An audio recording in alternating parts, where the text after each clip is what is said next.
Oke, kita akan peragakan kalau kita memasak mengacu kepada temperatur yang sudah kita setting. Tadi sudah kita setting di dek 1 itu 125 derajat Celcius ya.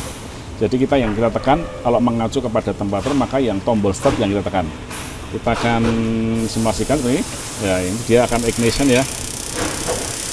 Akan ignition. Oke.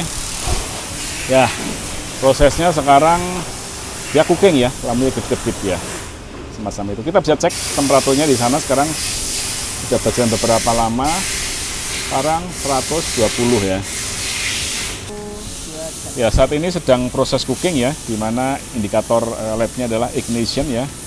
Ya, tadi sudah selesai ignition, kemudian sekarang yang berkedip ada di cooking, maka sekarang sedang proses cooking di mana api masih menyala.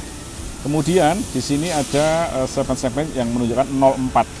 Ini berarti 4 menit sejak kita start ya. Dan dia akan merekod waktunya sampai finish. Itu berapa menit akan merekod di sini. Seperti itu kira-kira. Nah, nanti ini akan berakhir ketika LED-nya setelah cooking masuk ke steam. Di steam ini api akan mati, tetapi belum berakhir prosesnya, masih melakukan pemasakan dengan panas beras itu sendiri. Kemudian tadi steamnya di setel 15 atau 20 menit. Kalau 20 menit tadi lamanya 20 menit steam, akan langsung ke proses selanjutnya finish, disertai dengan adanya buzzer. Sehingga di sini proses sudah komplit dan sudah bisa kita ambil.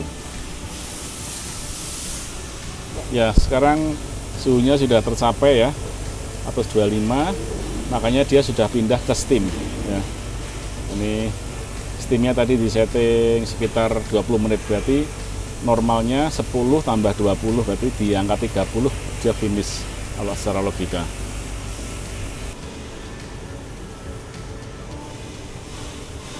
Nah, ini sudah selesai, berarti cookingnya sudah finish, sudah komplit ya.